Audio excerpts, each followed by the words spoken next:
This week's Safety Toolbox Talk is based on what's going on nationwide this week, the first week of May 2017. Once again, OSHA and the National Safety Education Centers are asking us all to stop our projects for 15 or 20 minutes on a particular day during that week and discuss fall prevention measures. Talking about fall protection, OSHA 1926 Construction Standards Subpart M, vast in regard to fall protection. Every individual that is exposed to a leading edge, an open shaft, a deep excavation, anywhere where he would have a fall exposure needs to understand what he needs to do to protect himself from a fall and exposure. Falls, number one killer in the entire construction industry. If you've never been trained in fall prevention and protection, then once again, the hazard is not knowing. It is the employer's responsibility to teach and instruct fall protection.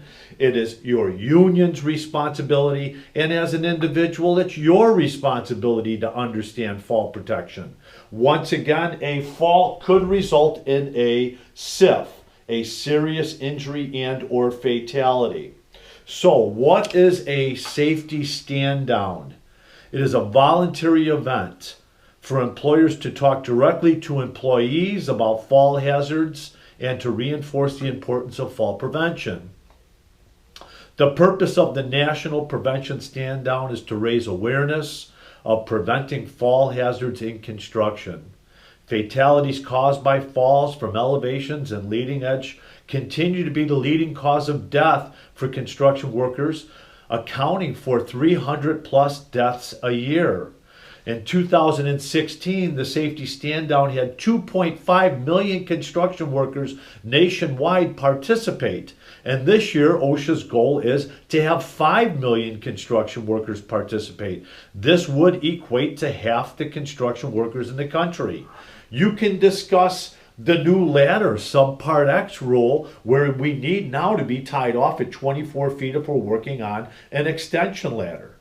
If we're going to be wearing a harness at all, that harness needs to fit this person. It needs to fit snug, not loose. It needs to be inspected on a daily basis.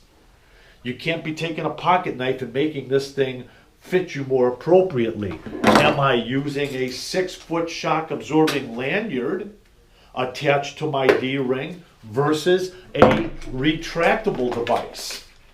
Because a retractable is going to activate in 18 inches connected to my D-ring, where a 6-foot shock absorbing lanyard with a 3-foot deceleration device, I may fall as much as 15 feet with slack in my harness. There's a lot of things to take into consideration. A 5,000-pound anchor point, anytime that I'm tied off, I need to have a 5,000-pound anchor point.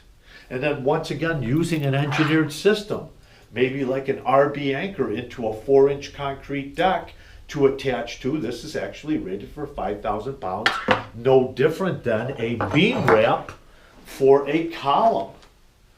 A beam wrap wrapped around a column, 5,000-pound anchor point. There are so many things in regard to fall protection that we need to know and understand. Can we even engineer out that leading edge with a top rail, mid rail, toe board? Top rail has 200 pounds of outward force applied to it. Mid rail 150 pounds applied to it. Toe board 50 pounds applied to it. Lots of things to discuss. Let's do this week on all of our projects. Stop your project, include your subcontractors. Let's have a safe season. Let's have a safe week. Thank you.